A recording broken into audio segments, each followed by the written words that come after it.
नमस्कार साथियों, कैसे हैं आप सभी साथियों। आज का टॉपिक बहुत ही इंपॉर्टेंट होने वाला है साथियों। आज हम लेकर आए हैं UP triple SC PAT exam 2026 के लिए प्रीवियस ईयर क्वेश्चन पेपर साथियों।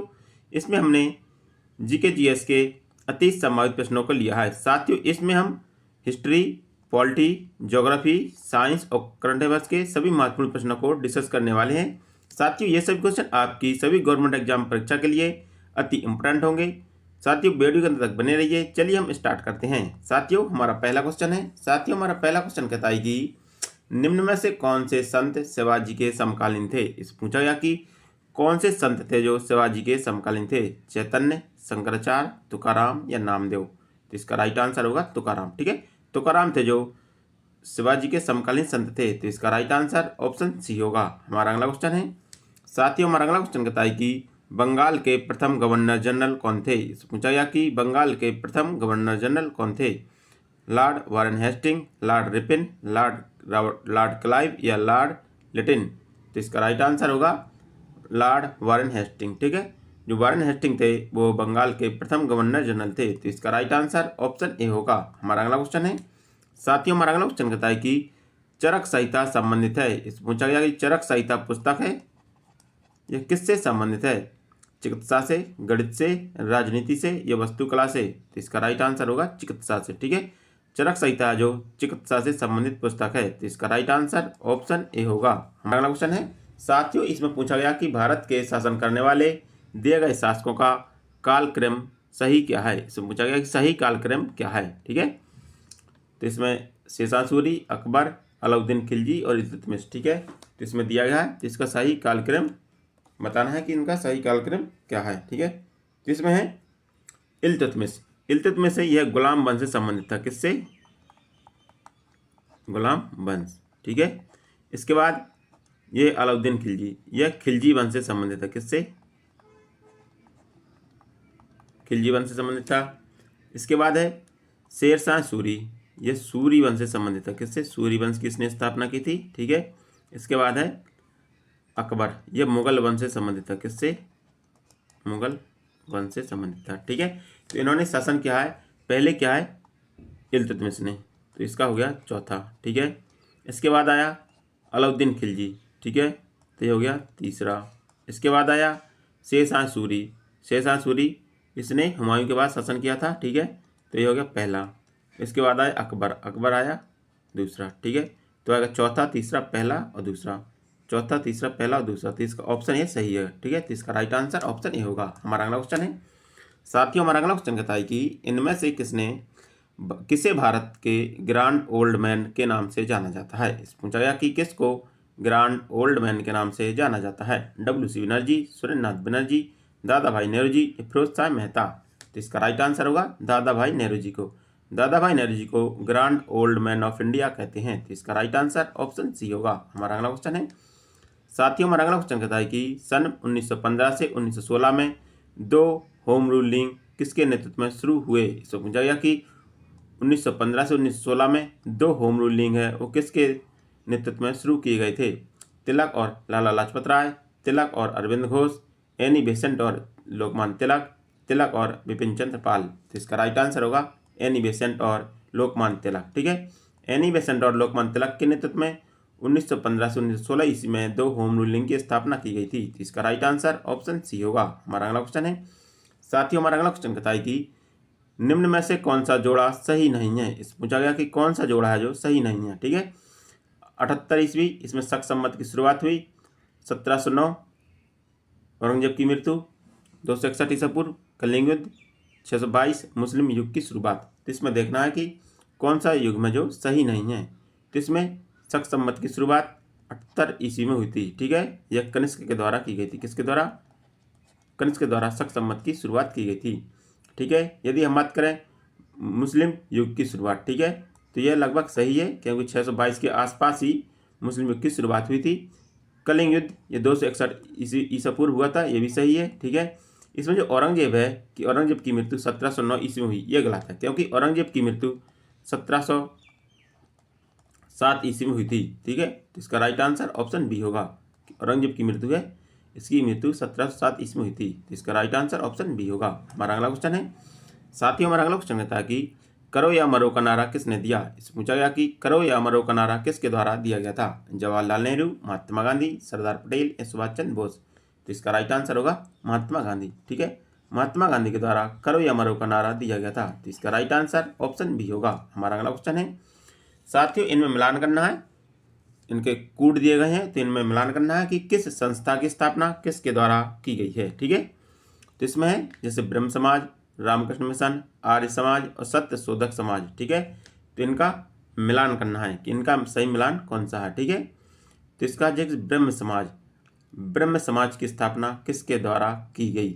ठीक है, रामकृष्ण मिशन की स्थापना किसके द्वारा की गई, आर्य समाज की स्थापना किसके द्वारा की गई। ठीक है, तो ब्रह्म समाज की स्थापना राजा राम मोहन राय के द्वारा की गई थी। किसके द्वारा, ब्रह्म समाज की स्थापना राजा राम मोहन राय के द्वारा की गई थी।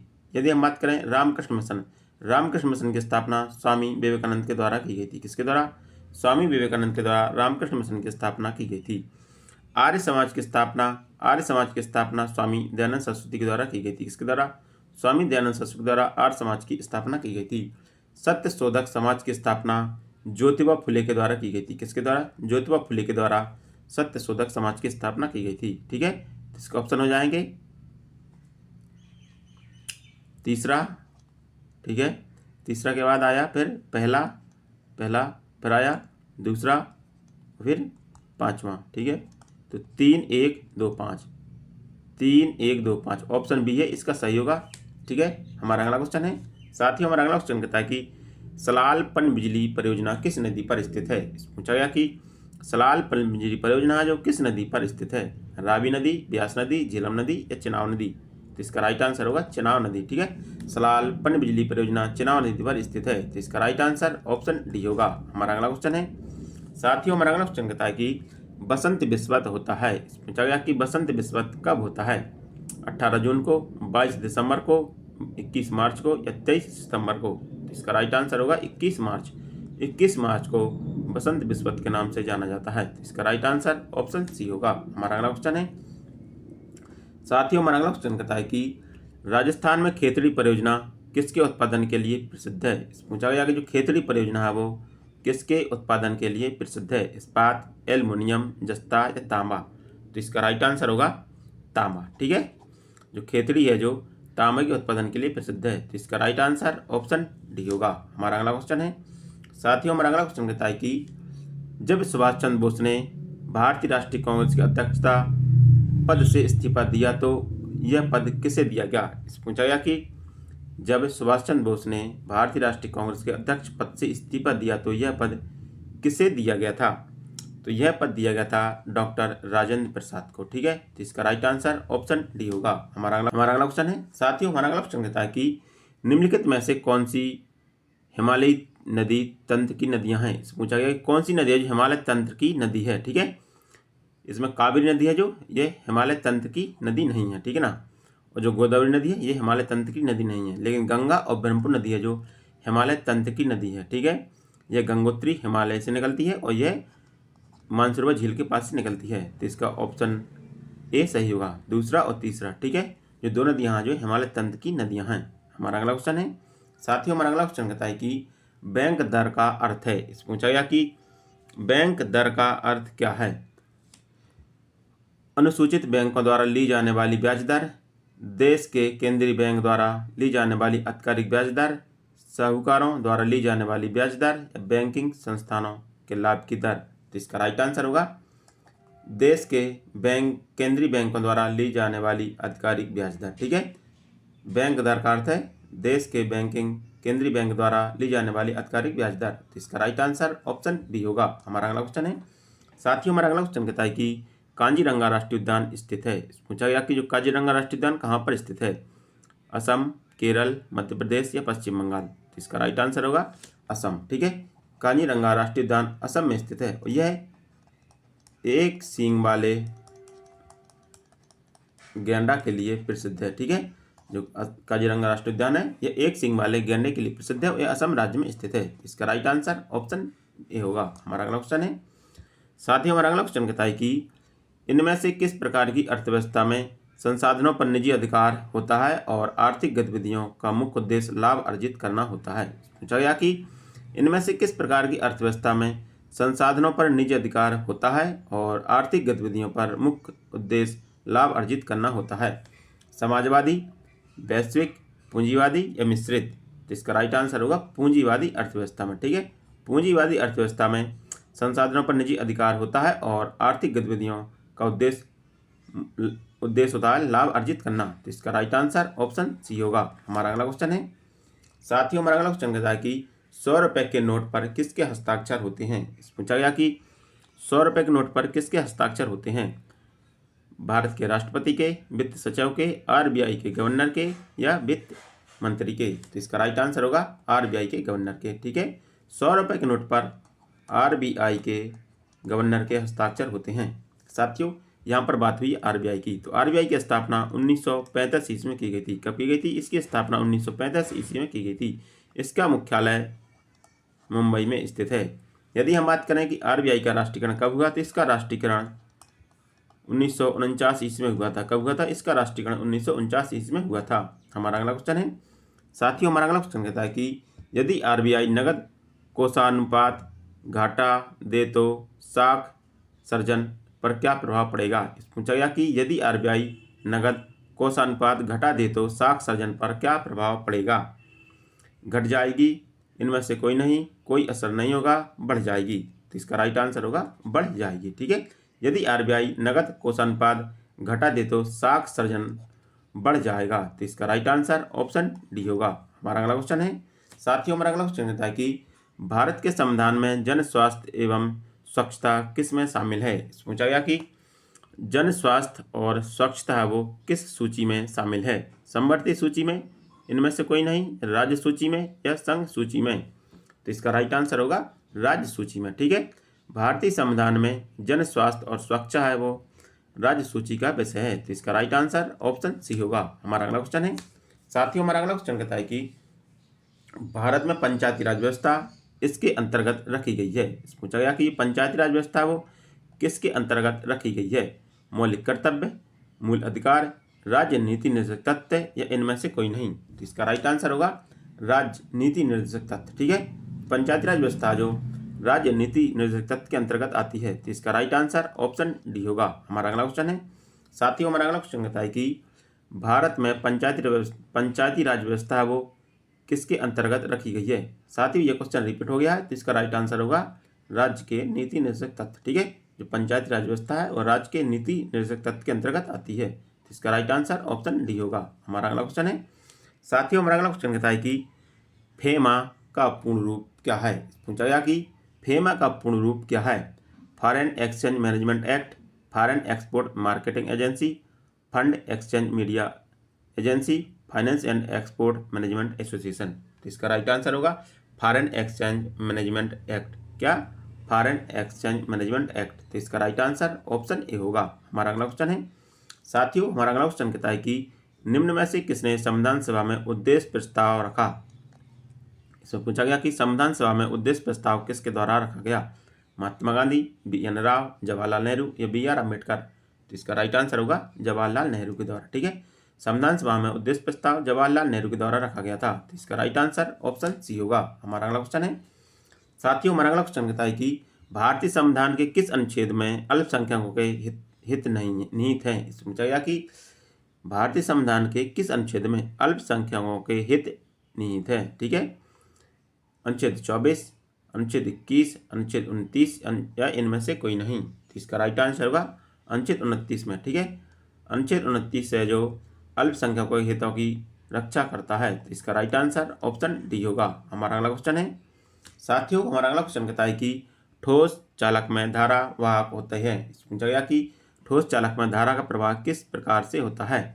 न्यूट्रॉन के माध्यम से, प्रोटॉन के माध्यम से, मुक्त इलेक्ट्रॉन से या इनमें से कोई नहीं? तो इसका राइट आंसर होगा मुक्त इलेक्ट्रॉन से। ठीक है, ठोस चालक में धारा प्रवाह मुक्त इलेक्ट्रॉन के माध्यम से होता है। तो इसका राइट आंसर ऑप्शन डी होगा। हमारा अगला क्वेश्चन है, साथियों हमारा अगला क्वेश्चन कहता है कि शिक्षा का अधिकार एक मौलिक अधिकार है जो किससे संबंधित है? इससे पूछा गया कि जो शिक्षा का अधिकार है यह मौलिक अधिकार है, यह किससे संबंधित है?